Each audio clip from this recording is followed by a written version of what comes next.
So, 30 major causes of failure. How many of these are holding you back? Life is greatest tragedy, consists of men and women who honestly try and fail.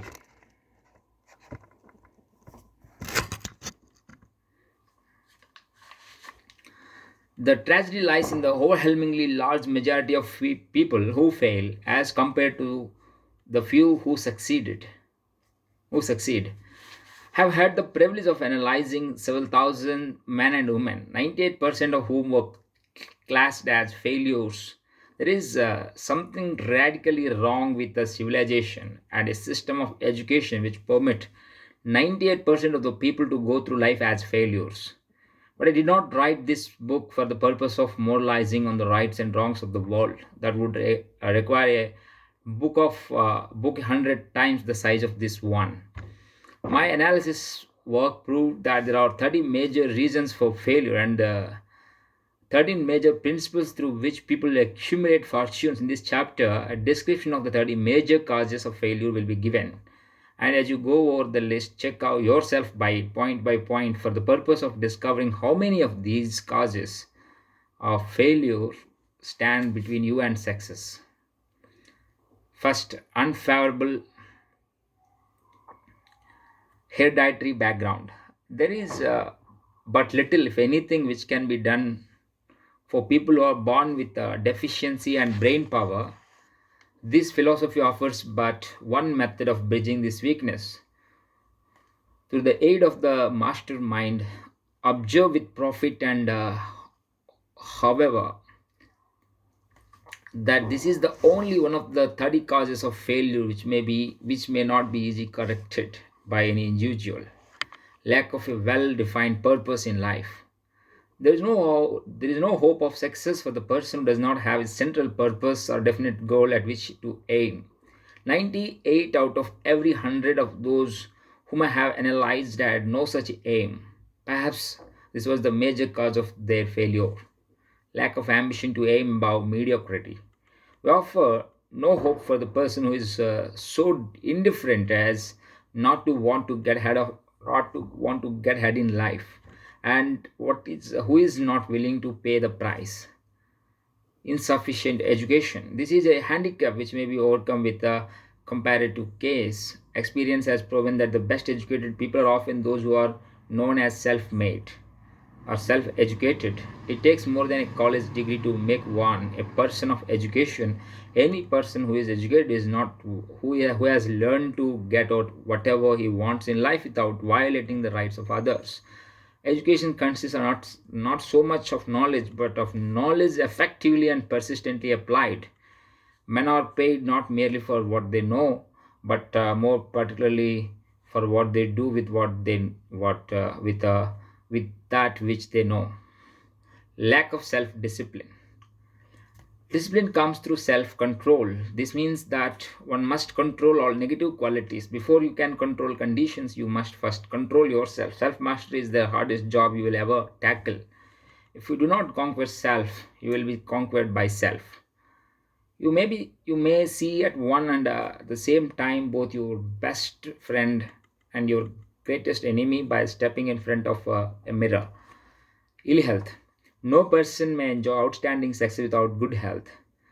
Many of the causes of ill health are subject to mastery and control. These in the main are overeating of foods not conducive to health, wrong habits of thought, giving expression to negatives, wrong use of and overindulgence in sex, lack of proper physical exercise, and an inadequate supply of fresh air due to improper breathing.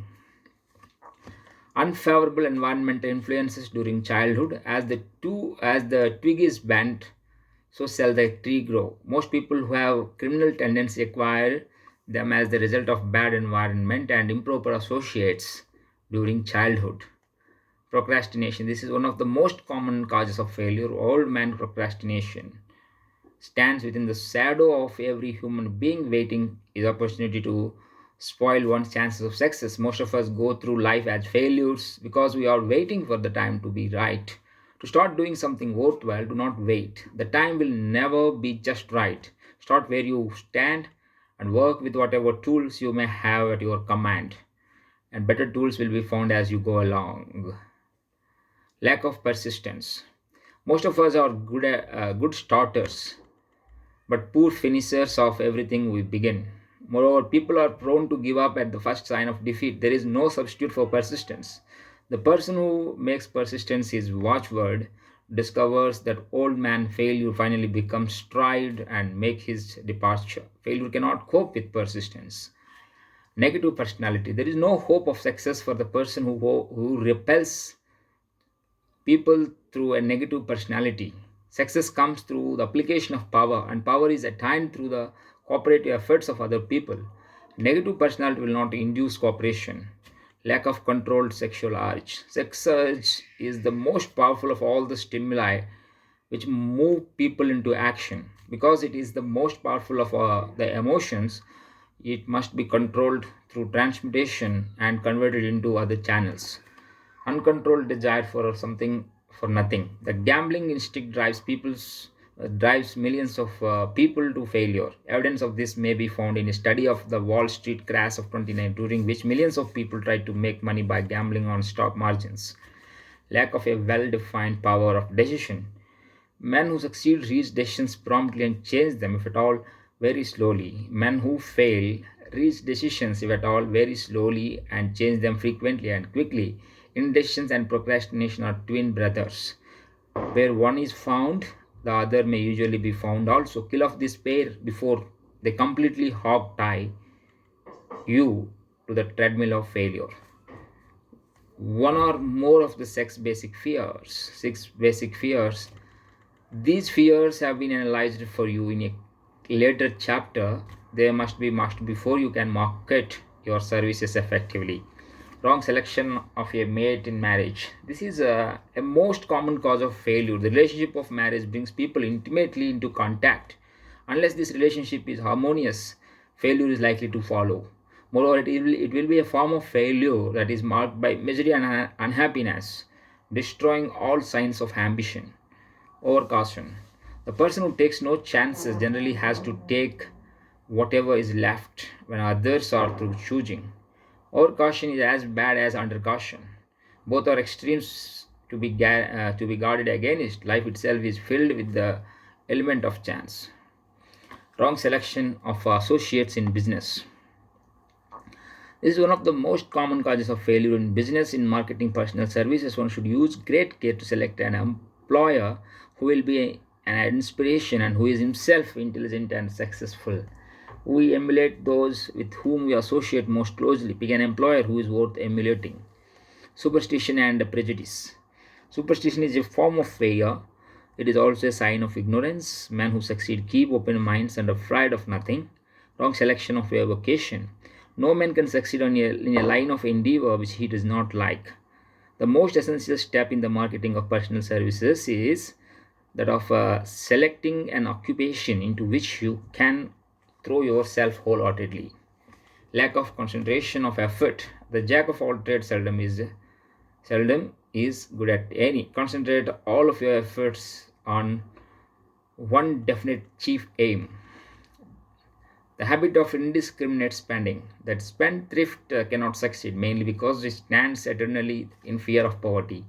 From the habit of systematic saving by putting aside a definite percentage of your income, money is the bank gives one a very safe foundation of courage. When bargaining for the sale of personal services without money, one must take what one is offered and be glad to get it.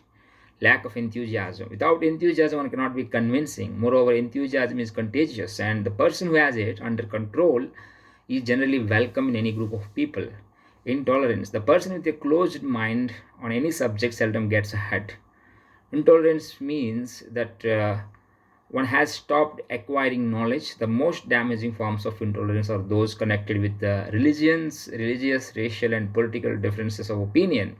Intemperance. The most damaging forms of intemperance are connected with eating, strong drink, and sexual activities. Overindulgence in any of these is fatal to success. inability to cooperate with others. More people lost their positions and their big opportunities in life because of this fault than for all other reasons combined. It is a fault which no well informed businessman or leader will tolerate. Possession of power that was not acquired through self effort. Sons and daughters of wealthy men and others who inherit money which they did not earn, power in the hands of one who did not acquire it gradually, is often fatal to success. Quick riches are more dangerous than poverty. Intentional dishonesty. There is no substitute for honesty. One may be temporarily dishonest by force of circumstances over which one has no control without permanent damage, but there is no hope for the person who is dishonest by choice. Sooner or later, his deeds will catch up with him and he will pay by loss of reputation, perhaps even loss of liberty. Egotism and vanity, these qualities serve as red lights which warn others to keep away. They are fatal to success. Guessing instead of thinking. Most people are too indifferent or lazy to acquire facts with which to think accurately. They prefer to act on opinions created by guesswork or snap judgments. Lack of capital. This is a common cause of failure among those who start out in business for the first time without sufficient reserve of capital to absorb the shock of their mistakes and to carry them over until they have established a reputation. Under this, name any particular cause of failure from which you have suffered that has not been included in the foregoing list. In these 30 major causes of failure is found a description of the tragedy of life which obtains for practically every person who tries and fails. It will be helpful if you can induce someone who knows you well to go over this list with you and help you analyze you by 30 causes of failure. It may be beneficial if you try this alone. Most people cannot see themselves as others see them. You may be one who cannot. The oldest admonition is man, know thyself. If you market merchandise successfully, you must know the merchandise. The same is true in marketing personal services. You should know all of your weaknesses in order that you may either bridge them or eliminate them entirely. You should know your strength in order that you may call attention to it when selling your services. You can know yourself only through accurate analysis. The folly of ignorance in connection with self was displayed by a young man who applied to the manager of a well-known business for a position. He made a very good impression until the manager asked him what the salary expected. He replied that he had no fixed sum in mind, lack of a definite aim. The manager then said, "He will pay you all you are worth. Alter would try you out for a week." "I will not accept it," the applicant replied, "because I am getting more than that where I am now employed." Before you even start to negotiate for a readjustment of your salary in your present position or to seek employment elsewhere, be sure that you are worth more than you now receive. It is one thing to want money. Everyone wants more, but it is something entirely different to be worth more. Many people mistake their wants for their just dues. Your financial requirement or wants have nothing whatever to do with your worth. Your value is established entirely by your ability to render useful service or your capacity to induce others to render such service. Take inventory of yourself. 28 questions you should answer. Annual self-analysis is an essential in the effective marketing of personal services, as is annual inventory in merchandising. Moreover, the yearly analysis should disclose a decrease in fair faults and an increase in virtues. One goes ahead, stands still, or goes backward in life. One's object should be, of course, to go ahead. Annual self-analysis will disclose whether advancement has been made, and if so, how much. It will also disclose any backward steps one may have had. The effective marketing of personal service requires one to move forward even if the progress is slow. Your annual self-analysis should be made at the end of each year, so you can include your New Year's resolutions. Any improvements which the analysis indicates should be made. Take this inventory by asking yourself the following questions and by seeking your answer with the aid of someone who will not permit you to deceive yourself, as Accuracy. Self-analysis questionnaire for personal inventory. Have I attained the goal which I established as my objective for this year? You should work with a definite yearly objective to be attained as part of your major life objective. Have I delivered service of the best possible quality of which I was capable, or could I have improved any part of this service? Have I delivered service in the greatest possible quantity of which I was capable? Has the spirit of my conduct been harmonious, cooperative at all times? Have I permitted the habit of procrastination to decrease my efficiency, and if so, to what extent? Have I improved my personality, and if so, in what ways? Have I been persistent in following my plans through to completion? Have I reached decisions promptly and definitely on all occasions? Have I permitted any one or more of the six basic fears to decrease my efficiency? Have I been either overcautious or undercautious? Has my relationship with my associates in work been pleasant or unpleasant? If it has been unpleasant, has the fault been partly or wholly mine? Have I dissipated any of my energy through lack of concentration or effort? Have I been open-minded and tolerant in connection with all subjects? In what way have I improved my ability to render service? Have I been intemperate in any of my habits? Have I expressed either openly or secretly any form of egotism? Has my conduct toward my associates been such that it has induced them to respect me? Have my opinions and decisions been based upon guesswork or accuracy of analysis and thought? Have I followed the habit of budgeting my time, my expenses, and my income? Have I been conservative in these budgets? How much time have I devoted